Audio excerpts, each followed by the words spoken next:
এবার বলবেন মাননীয় সদস্য শ্রী জিতেন্দ্র চৌধুরী মহোদয়। আমার অনুরোধ থাকবে 20 মিনিটের মধ্যে শেষ করবেন।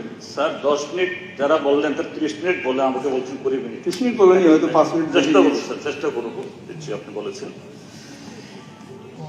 মাননীয় চেয়ারম্যান স্যার, স্যার গত 70 বছরের বাজেট আমি বলতে পারবো না, এত জ্ঞান বুদ্ধি আমার নাই। 2024-25 সালের যে বাজেট পেশ করা হয়েছে তার উপরেই আমি আলোচনা করতে চাই। হাউসে আলোচনা কি সরকার পক্ষ বা বিরোধী পক্ষ বাজেট পাস না হওয়ার জন্য না, বাজেট পাস হওয়ার জন্য বাজেট পাস হবে। কিন্তু সেই বাজেট যাতে আরো সমৃদ্ধ হয়, পূর্ণাঙ্গ হয়, রাজ্যের সার্বিক বিকাশে সেখানে যদি কোনো ত্রুটি বিচ্যুতি থাকে এটা ট্রেজারি বেঞ্চকে তথা অর্থমন্ত্রীকে সাহায্য করার জন্যই সেখানে সদস্যরা সে আলোচনায় তাদের বক্তব্য উপস্থিত করেন। স্যার গত 1 তারিখে যে বাজেট পেশ করা হয়েছে বা যে কোনো বছরের বাজেটে অবশ্যই তার যে ফিগার অর্থাৎ রাশি অঙ্ক এটা যেমন গুরুত্বপূর্ণ, আবার সবটাই শুধু রাশি বা টাকা না, সে অর্থ কত মানে কম্প্রিহেনসিভ গ্রোথ, সার্বিক বিকাশে সীমাবদ্ধতার মধ্যেই তার সদ্ব্যবহার হয়, তার একটা ফিউচার ডাইরেকশন থাকবে। হয়তো সে অর্থ বছরে সেই কাজটা করা যাবে না, কিন্তু আগামী বহু বছরের জন্য তার বুনিয়াদ তৈরি করবে। তার সাথে সে অর্থের সদ্ব্যবহার নানাভাবে অর্থের অপচয় হয়, বেনিয়ম হয়, এগুলো কিভাবে রোধ করা সম্ভব এবং সার্বিকভাবে একটা সাস্টেনেবল ডেভেলপমেন্ট এটা এনশিওর করা যায়। স্যার আমি যদি এই বাজেটকে সেরকম ভাবে যদি খোলা মনে সমর্থন করতে পারতাম খুব খুশি হতাম, কিন্তু এখানে দেখছি আমি যে বিষয়গুলি বললাম, আমার আগে লিডার অপোজিশন তিনি বলেছেন, এই বাজেটে তার অঙ্কের দিক থেকে, ডাইরেকশনের দিক থেকে, ইমপ্লিমেন্টেশনের দিক থেকে এবং দিশার দিক থেকে ইচ এন্ড এভরি কম্পোনেন্টস আর টোটালি অ্যাবসেন্ট। স্যার প্রথমে আমি অঙ্ক দিয়ে শুরু করি, অর্থাৎ ফিগার দিয়ে। 2023-24 তার বাজেট এস্টিমেট যদিও রিভাইজড এসে কমেছে, সেখানে রেভিনিউ এবং ক্যাপিটাল দুইটা রিসিপ্ট মিলে টোটাল রিসিপ্টস 27,043.1, এক্সপেন্ডিচার দুটো মিলে 27,654.4, তখন ডেফিসিট ছিল 611.3 crore। 1 বছর পার হয়েছে, আমরা বক্তৃতা শুনছি, পত্রিকাগুলোতে ডাউজ ডাউজ বিজ্ঞাপন, এই সেক্রেটারিয়েটের গেটের সামনে আসলে মানে গেটে দেখা যায় এত উন্নয়ন, এত বিকাশ, একেবারে ব্রিজের পিলারে পিলারে, ওই ফ্লাইওভারের খামে, এটা একেবারে ধর্মনগর এদিকে সাবরুম সর্বত্র পাবলিক এক্সাকার থেকে কোটি কোটি টাকা খরচ করে তার বিকাশ। তার মানে তাহলে গত বছর যে রিসিপ্ট হয়েছে, এই রিসিপ্ট আরো বাড়বে, এক্সপেন্ডিচারও বাড়বে। কিন্তু দুর্ভাগ্য হল 2024-25 সেখানে এবার রিসিপ্ট, অর্থাৎ সরকার চারিদিক থেকে নানা কষ্ট করে টেনে টুনে একেবারে খুঁচিয়ে খামচিয়ে প্রিন্টিং নিয়ে যে অর্থ জোগাড় করতে পেরেছে তা কত? 27,393.98। এটা গত বছর থেকে মাত্র 350 কোটি, তাও ফিগারে। এই যে এত বিকাশ, আকাশ বাতাস সম্পমান করা হচ্ছে মাত্র 350 crore 0.88 lakhs, 88 lakhs। এক্সপেন্ডিচার সেখানে গেল বছর 27,654 কোটি, এবছর 27,804 কোটি।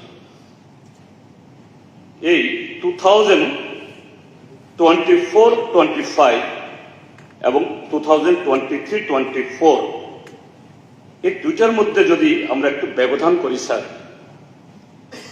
রিসিপ্টসে মাত্র 350 কোটি টাকা, দ্যাট ইজ অনলি 1.28% গ্রোথ। যে কোনো জিনিস আপনি কাপড় কিনেন, জুতা কিনেন, সাইকেল কিনেন, ঘড়ি কিনেন, ছেলে মেয়েদের জন্য প্যান্ট শার্ট কিনেন, জামা কিনেন, এমনকি সুস্থ হওয়ার জন্য ওষুধ কিনেন, নরমালি আমাদের দেশে যে ইনফ্লেশন, দ্রব্যমূল্য যেভাবে বাড়ে, একেবারে কম হলো 10%, কিন্তু এখানে রিসিভ হয়েছে মাত্র 1.28%, ইভেন নট 2%। এক্সপেন্ডিচার, সে এক্সপেন্ডিচারও গত বছরের তুলনায় এবার, অর্থাৎ এই সমস্ত টাকা পয়সা পেলে পাওয়া তো যায়ই না। এটা রিভাইজ বাজেটে হয়েছে স্যার। এই যে রিভাইজ বাজেট পেশ করলেন সেদিন, কত রিভাইজ বাজেট গত বছর, যেখানে বাজেট এস্টিমেট ছিল 27,043 কোটি, রিভাইজে নেমে এসছে এটা 26,658 কোটি, 995 কোটি 48 লক্ষ টাকা নাই, তুলতে পারেননি। আর সিএজি রিপোর্টগুলো যে দেখা যায় 26%, 30%, বিভিন্ন জায়গায় এগুলো আনস্প্যান্ড খরচ করা যায় না। আমি সেগুলো বলে সময় নষ্ট করছি না, এলওপি সাহেব কিছু বলেছেন। এবং গতবারের তুলনায় এবার খরচ করতে পারবেন বলে আশা করেছেন কত? মাত্র 150 কোটি 0.27 crore, that is only 0.53%, 1% না স্যার, 1% না। অথচ কোনো বেকারের চাকরি নাই, গ্রামে গঞ্জে রাস্তাঘাট মেরামত নাই, ওই জল জীবন মিশনের নামে পাইপ দেওয়া হয়েছে, জল নাই, অনিয়মিত কর্মচারীর নিয়মিত হওয়ার কোনো সম্ভাবনা নাই। কালকে পরশুদিন বলেই দিয়েছেন দূরস্থ। সরকারের প্রায় 30,000 উপরে বিভিন্ন দপ্তরে শূন্যপদ পড়ে আছে, শুধু বিজ্ঞাপন হয়, নির্বাচন আসলেই, ভোট আসলেই এটা ইন্টারভিউ হয়, ফল বের হয় না। এসটিজিটি ট্যাক্স কর্মচারীরা ডিএ পায় না, এগুলো কিচ্ছু না করেও, কিচ্ছু করেনি, তারপরও এক্সপেন্ডিচার বেড়েছে গতবার থেকে মাত্র 0.53%।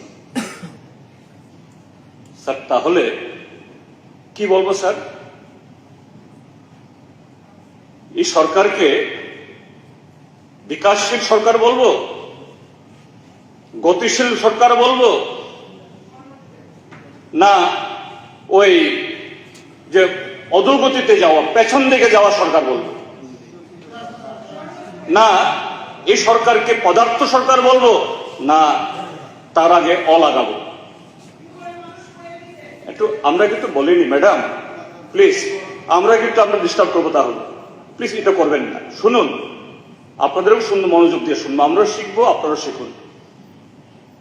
আমি ফিগার বলছি, যদি ফিগারে যদি বলা হয় পয়েন্টে অর্ডার করুন, বলুন, আমাকে শুদ্ধ করুন, আই চ্যালেঞ্জ ইউ।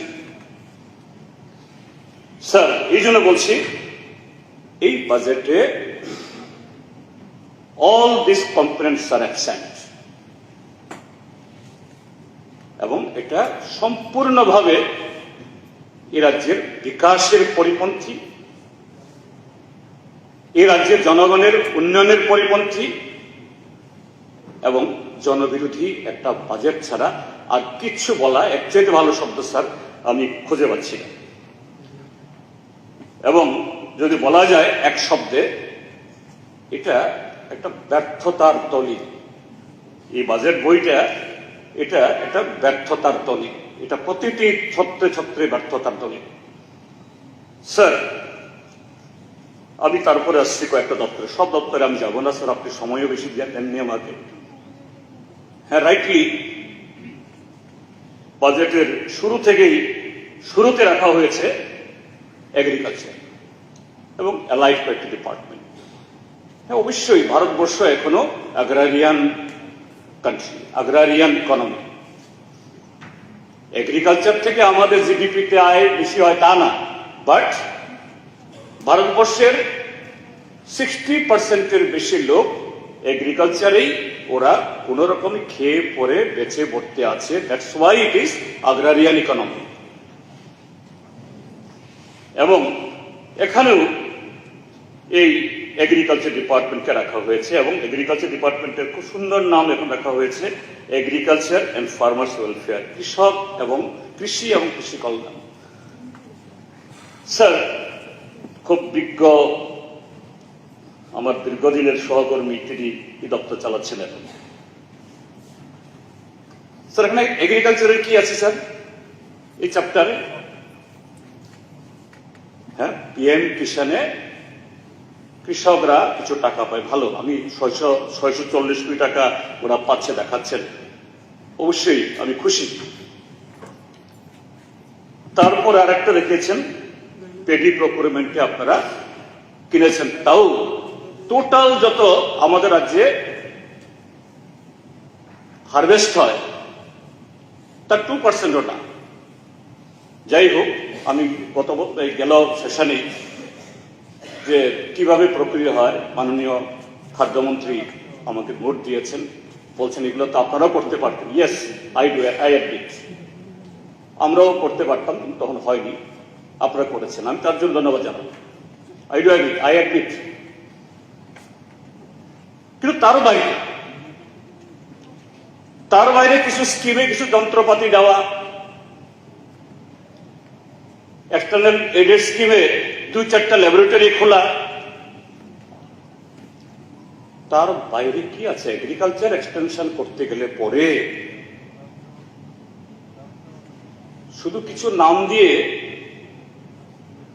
কিছু টুপি পরালে হবে না। এগ্রি এক্সটেনশনের জন্য শুধু সেক্রেটারি এবং ডাইরেক্টর না, তার তলাতে deputy director, assistant director, superintendent, তার নিচে গিয়ে যে agri store, BLW centre, horticulture এবং এগ্রিকালচার উভয়ের জন্য। এবং রাইটলি লোক বলেছেন ত্রিপুরাজ্যের যেহেতু 65% হিলি এরিয়া, সেই হিল এরিয়াতে হ্যাঁ আগের সরকার করতে পারেনি, তখন পরে উঠতে পারেনি সবটা, সেই জন্যই তো করবেন নতুন টেকনোলজি, নতুন আইডিয়া, কিভাবে তার মাল্টিপ্লিকেশন করা যায় আমাদের এই জমির উৎপাদন। কোথায় তার উল্লেখ? সার পাওয়া যায় না, ওষুধ পাওয়া যায় না, কিচ্ছু হয় না, শুধু এরকম টোকেন কিছু বিলি করে এগ্রিকালচার হবে। শুধু একটা উদাহরণ দিচ্ছি, অনেকগুলো উদাহরণ দেওয়া যায়, সময় কম, আমি বলছি না। বিশালগড়ের একটা জায়গাতে আমরা তখন একটা ফুলের একটা এক সময়তে এই যে আমাদের কোনো বিক্রি হলে, কোনো লিডার আসলে, কোনো জয় হলে,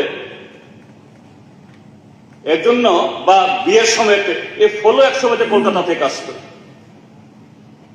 তখন চ্যালেঞ্জ নেওয়া হয়েছিল, আর ফুলও আমরা কলকাতা থেকে আসতে হবে, অন্য কিছু আসবে। গভর্নমেন্ট এই বিশালগড় এরিয়াটাকে পুরো একটা ফুল চাষের একটা এরিয়া হিসেবে ডেভেলপ করলো, Lakshmi. And that area Tripura has become self-sufficient in flower producing. বরঞ্চ গ্ল্যান্ডুলাস নামে একটা ফুল এখান থেকে, ত্রিপুরা থেকে ইসরায়েল যাবে। আমি যাইনি ফিজিক্যালি, কিন্তু পত্রপত্রিকায় দেখি সেখানে নাকি ওনার ফুলের কোনো অস্তিত্ব নেই। মাননীয় কৃষিমন্ত্রী যদি, হ্যাঁ, ইয়েস প্লিজ। আপনি যেটা বলছেন এখানে এখন ফুলের কিছু নেই, আমি আপনার অবগতের জন্য হাউসকে জানাচ্ছি, এখানে এখন কৃষি দপ্তর থেকে ফুল মজুত করার জন্য এখানে স্টোর হাউস করা হচ্ছে এবং আগামী দিনে ফুলের চাষ আরো বেশি করে। আমি খুশি হব। ভুল তথ্য, দয়া করে ভুল তথ্য হাউসকে দেবেন না। এগ্রিকালচারে আমরা অনেক ডেভেলপমেন্ট হয়েছি। Okay, if it is there I will be happy. একটু গিয়ে একটু বেশি করে দেন। আমি একটু যাবো, আপনাকে নিয়ে দেখবো স্যার। তারপর এলাইট, এগ্রি এলাইট কোনগুলো? এগ্রি এলাইট, সুধাংশু বাবু দপ্তরের মন্ত্রী, very dynamic minister, animal resource, fishery. সেখানে অ্যানিমাল রিসোর্স কি বলা হয়েছে কয়েক লাইনে, যে 2900 এরকম প্রগ্রেসিভ ফার্মারকে কিছু পুরস্কৃত করা হয়েছে, আর কিছু এক্সোটিক জার্মোপ্লাজম বিল হয়েছে। তো ত্রিপুরা রাজ্য তো এখানে আনুপাতিক হারে বৃষ্টিপাত বেশি, এখানে আরো নানাভাবে পশুপালন, দুগ্ধ উৎপাদন এগুলো বাড়ানো যেত। হ্যাঁ, বামফ্রন্ট সরকার আপনারা বললেই এগুলো বললেন না কি করেছেন, তখন থেকে তখনকার চেয়ে আরো বেশি করে আপনারা দেখাতেন, আমরা বলতাম হ্যাঁ আপনারা করেছেন। But where is the mention of that? তার ডাইরেকশন কোথায়, পরিকল্পনা কোথায়? নাথিং। ফিশারিজ সেম, পত্রিকা দেখলাম কদিন আগে, এখানে মৎস্য উৎসব করা হয়েছে, মৎস্য নাই, মাছ নাই। এমনই মৎস্য বিপ্লব হচ্ছে, মাছ নাই। আমাদের রাজ্যে একটা বড় লেক আছে, দম্বুল লেক। দম্বুল লেক, হ্যাঁ, এই দম্বুল লেকের আরো বহুবিধ তার ইউটিলাইজেশন হওয়া দরকার, ট্যুরিজম থেকে আরম্ভ করে ইভেন যে এই পিসি কালচার, থাউজেন্ডস অফ ফ্যামিলি এটা নির্ভরশীল। এখন শুনছি, আমি জানি না, এখানে হয়তো বা অন্য জগরা ভালো বলতে পারেন, সেই দম্বুল লেক নাকি অন্ধ্রপ্রদেশের কোন একটা কোম্পানিকে লিজ দেওয়া হচ্ছে ফর 25 years। এডিসি হলেও it is part and parcel of the state.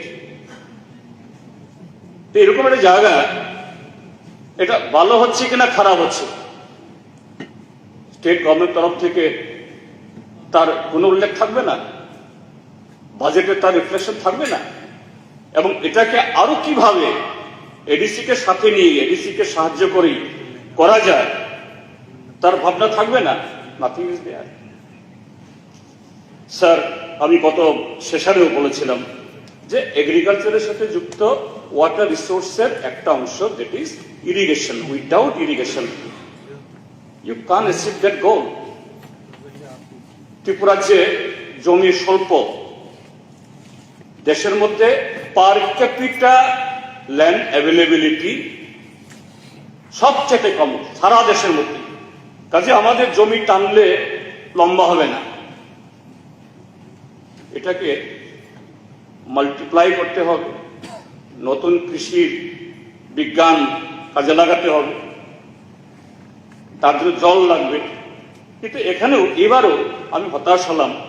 আমি ভেবেছিলাম গতবারের এই আলোচনার পর বোধহয় আমাদের কৃষিমন্ত্রী সাহেব অর্থমন্ত্রীকে একটু চাপ দিয়ে এই সেচের জন্য বাড়াবেন, কিন্তু এখানে লেখা আছে অনলি 110 crore কিছু ডিপ টিউবওয়েল বা স্মল বোরের জন্য করা হয়েছে।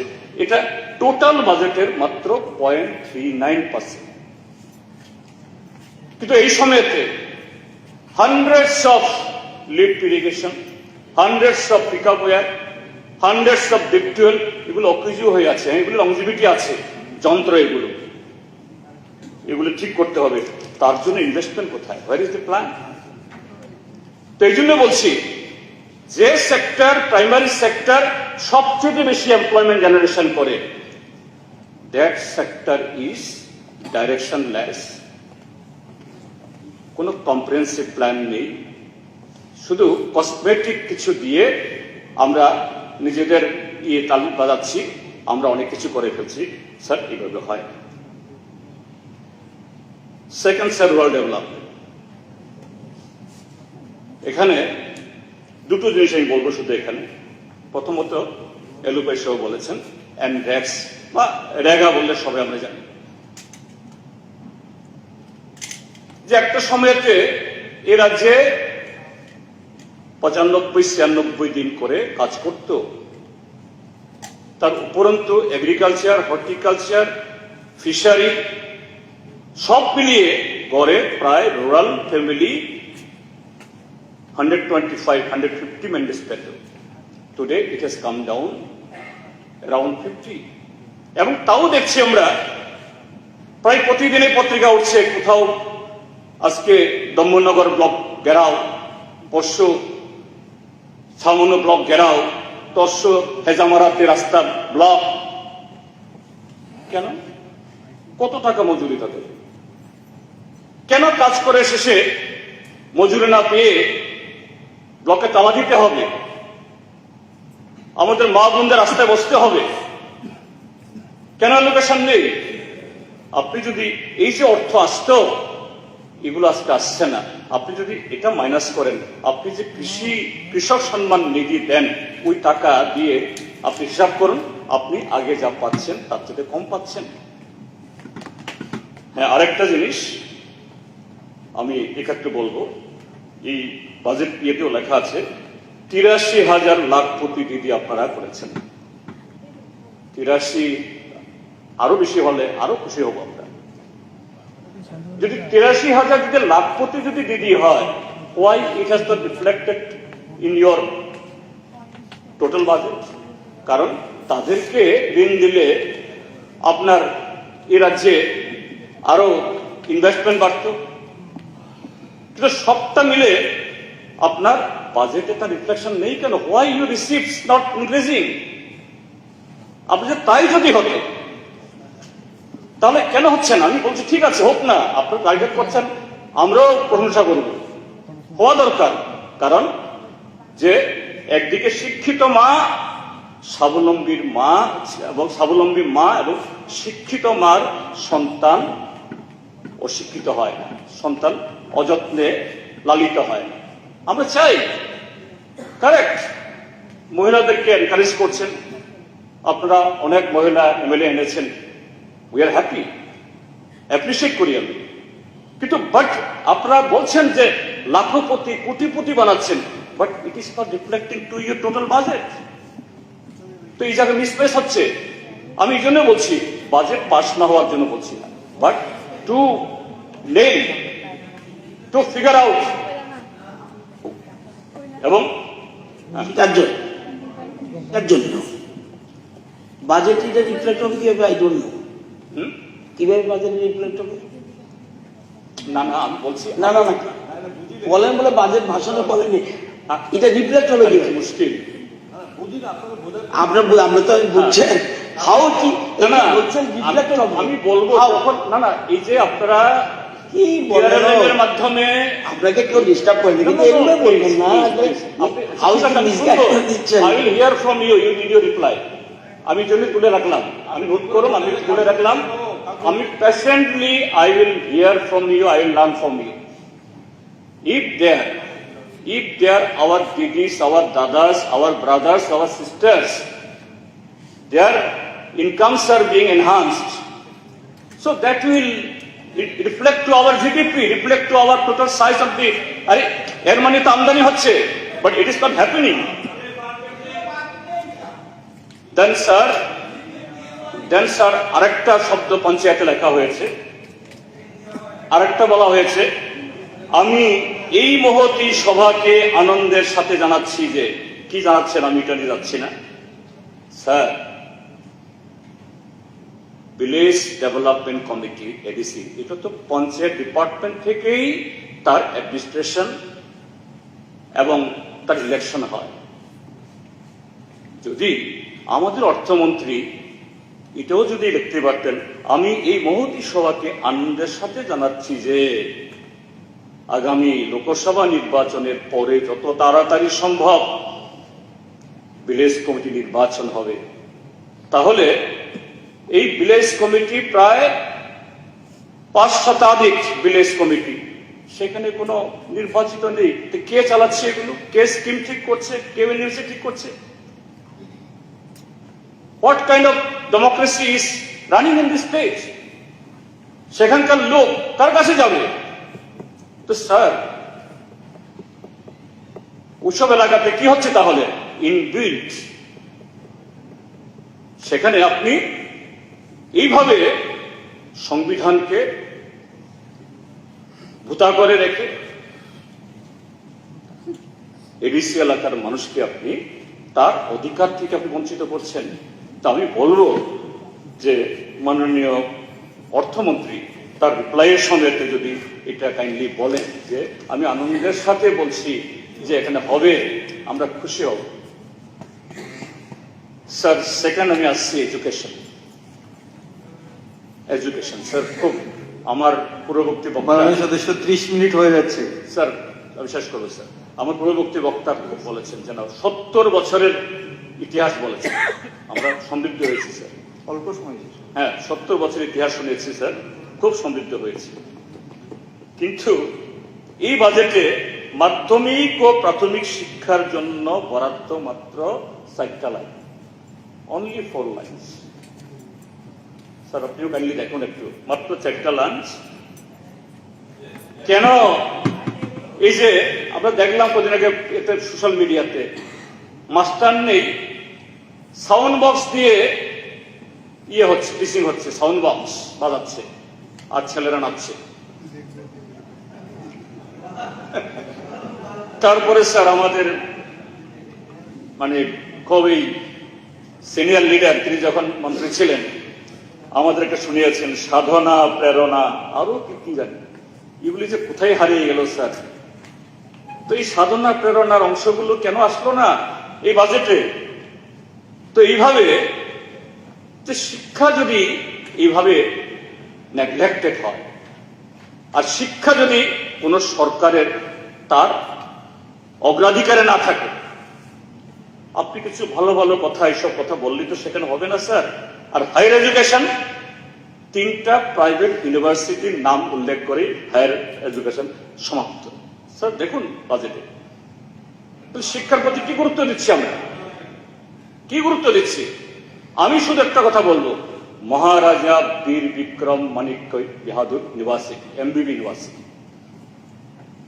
যেটা আমরা করেছিলাম, এই এমবিবি ইউনিভার্সিটিতে কি চলছে একটু গিয়ে দেখুন।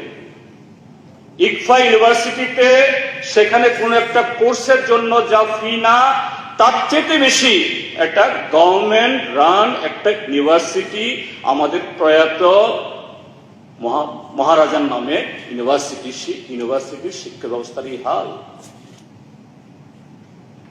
এই যদি হয় শিক্ষা স্যার, আমাদের আগামী প্রজন্ম তার কি হবে? আমি জন্য বলবো, আমি আবারও বলছি, না বাজেট পাস না হওয়ার জন্য না, কিন্তু এগুলো একটু দেখুন। এমপ্লয়মেন্ট, এই বাজেটে কিচ্ছু নেই। আমাদের বেকার যুবকরা তো, এরাও তো আশা করে থাকে বাজেটে কি লেখা হয়েছে আমাদের জন্য। কিছু স্কিল ডেভেলপমেন্ট, এটা সেটা বললে তো আর পেট ভরবে না।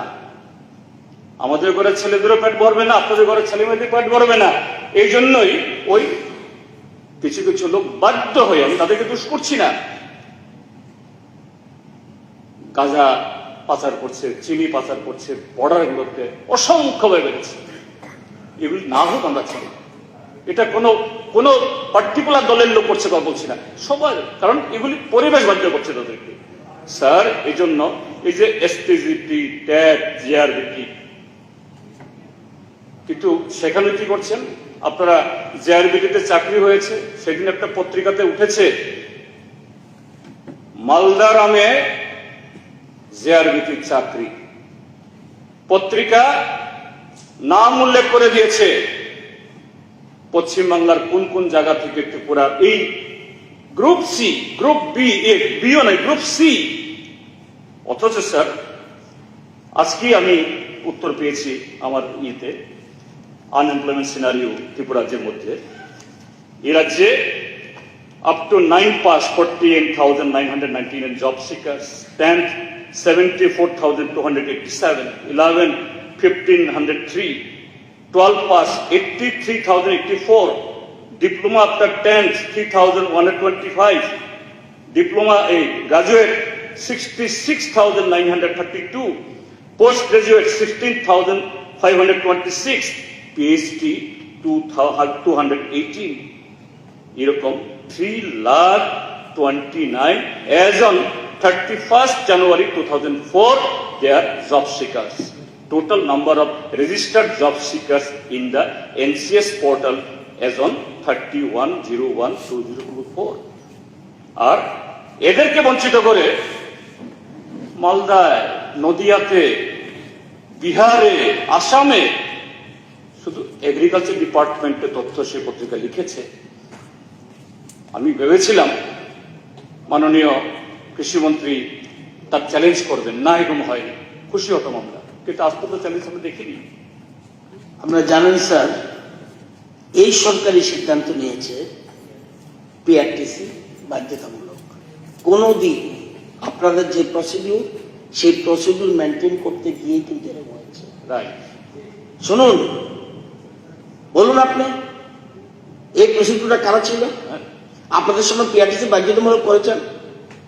পিআরটিসি আমাদের সময়তে, আর ওইসব আলাদা কথা, ওইসব গল্প বহুত হয়েছে, বহু বাইরের লোক। তুমি আমার কথা বলছি, এই সরকার এসব চিন্তা করি যখন দেখছে যে বাইরের লোক আসতে পারে, ঠিক আছে, সাথে সাথে ভালো ক্যাবিনেট সিদ্ধান্ত নিয়ে ডিসিশন নিয়েছে। ভালো, বলুন আগে কোনোদিন কোন গভর্নমেন্ট করেছে? তাহলে ভালো, তাহলে আপনি আজকে বলুন, তাহলে এই যাদের নাম এই পত্রিকাতে উঠেছে এগুলো কেউ বাইরের না?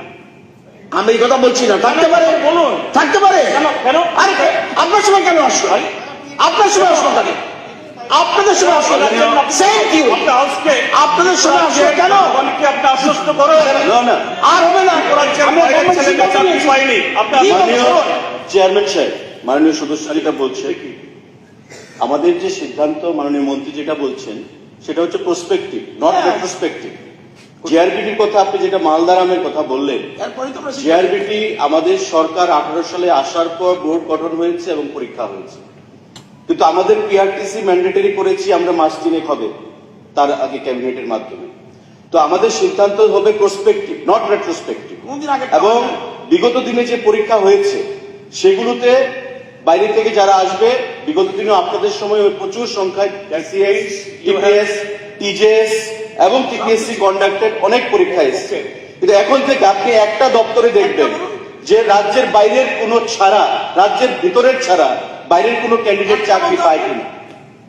আপনাদের ডিওয়াইএফআই যে যুব সংগঠন, তারা কি বলেছিল যে জিআরবিটি চাকরিগুলো ভাওতা, চাকরিগুলো থাকবে না। না না আপনারাই তো লেলিয়ে দিয়েছিলেন, কিন্তু এখন পর্যন্ত স্যার একটা জিআরপিটির চাকরি নিয়ে কোনো ইরেগুলারিটিস হয়েছে, একটা অনিয়ম হয়েছে, একটা দেখাতে পারবেন? একটা চাকরি নিয়ে অনিয়ম হয়েছে আপনি দেখাতে পারবেন? I have the list. You may have the list. I have the list with me. I don't challenge. You may have the list with ঠিক you. আছে। I don't know I why agree. you have obtained the list. I agree. But so far JRPT is concerned, can you raise a single question? Whether this government taken a challenge? Yes, এটাই বলছো। this government is ready to accept the challenge. If there is any irregularity in JRPT, you may please try to establish before the House. We are ready to accept the challenge. এগুলাতে বাইরের ছেলে মেয়ে নেই, সরকার বলো দাঁড়িয়ে। সেটা বলছি না। কেন বলছেন না? জিতেন বাবু, কেন আপনি No, no. mislead